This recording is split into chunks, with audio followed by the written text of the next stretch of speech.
Blueprint is that the word education, the Latin root of that word is educere or educe, which actually means to draw out from within.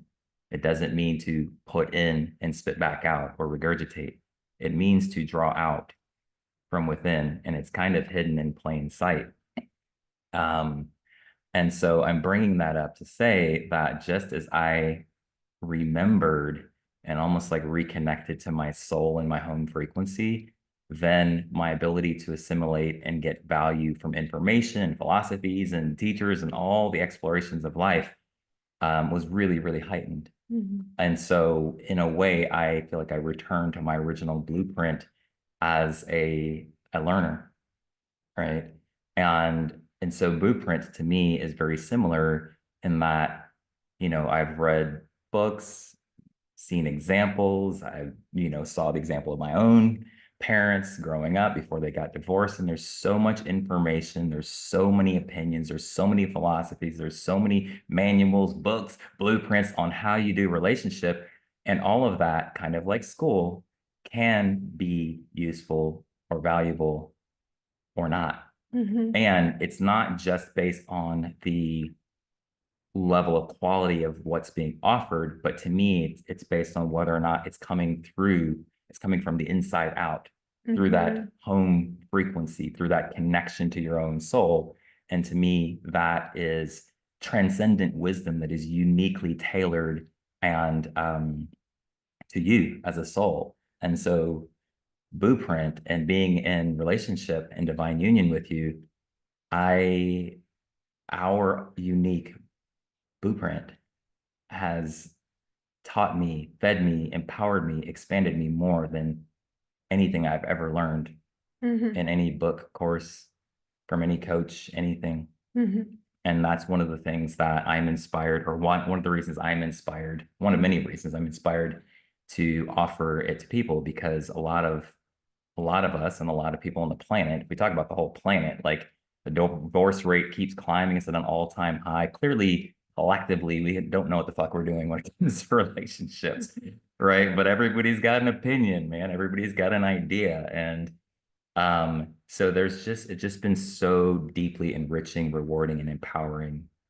to discover our unique blueprint in love and how we best co-create together, live together, love together, thrive together, create wealth together. Yeah, thank you, babe. Mm-hmm. Yeah, I feel anyone else here feel like just a little bit confused sometimes about what they should or shouldn't be doing when it comes to love. I feel like there's this essence of, as you said, so much information. And I've noticed and I've tracked this in organized relationship. One of the only times that we have conflict is when I bring to him, I'm like, and I'll just give a very, very clear example. I'm like, you should provide for me. You need to take care of me. You need to pay for everything. I want to have babies right now. And he's like, okay, yeah. I'm cool with that. But I'm like, but now, it's like, it needs to happen right now. And taking in, honestly, something that is true for us in what feels like it's opening and actually listening to what is being asked for as an invitation instead of an obligation is really important. And I speak to that because there's been a lot of times where I've had to really ask myself, where is this coming from? Am I living from my heart and from prophecy of our relationship and our love, or am I a repetitive projection of what society or other relationship teachers or whatever, even family dynamics, ancestral wounds have taught me? This is really important, and I really want this to land for everyone. Am I a living prophecy of love, or am I a repeating projection of the past? Or even of someone else's idea of what love should be? Because we've got 84 people in the room right now, and I guarantee you every single one of us loves, creates, fucks, Everything we do, even to down to the way we eat and kiss, and every essence of loving is different. Mm.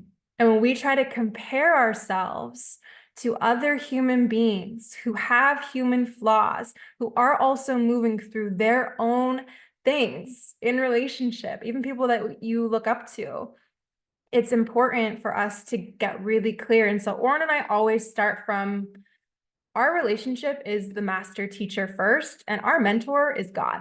Amen. Come on now. We don't ask for and look to support from anyone else in the space. And this is coming from people who are relationship and intimacy teachers, right? We're like, please, yes, come work with us. And the most important essence of this is that we start from the highest form of love, from the highest form of love first, right? So our mentor is God. We are always asking for what is God creating through us? What is God asking of us? What is actually true in this moment through our relationship? The moment you start looking around and trying to fit into someone else's actual blueprint or box or description, or it's got to be like this, feminine, masculine, you're the man, you better figure it out, man. Take care of it now. See what I'm working with? I'm sorry. That was good. And we'll share more about that tomorrow with the wealth creation, because it's so alive in the field. It's so alive in the field. And yeah, we like miss the depth and the gift of what God is actually asking for us, for the way that you love. And if you're not in relationship right now and you're single, this is still applying to you, because you could be trying to, and this is such a thing, and I'm just using this example as women, is like, you've got your list of what you want. He's gonna have this, this, this, this, this, this, this, this, this, this, this, this, this, this. You got your vision board. I had a Pinterest board. Someone was like, make your Pinterest board do the thing, all these elements. And I'm just gonna be honest, like, Oren blew that list out of the fucking water. I could not have even imagined the level of love and depth of this man, because I had never experienced it before.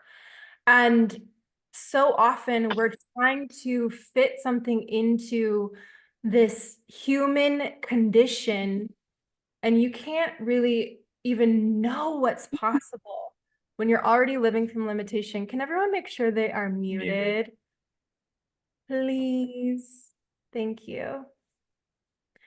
Yeah, we limit God's expression and love through us when we try to contain what it could be or what it is.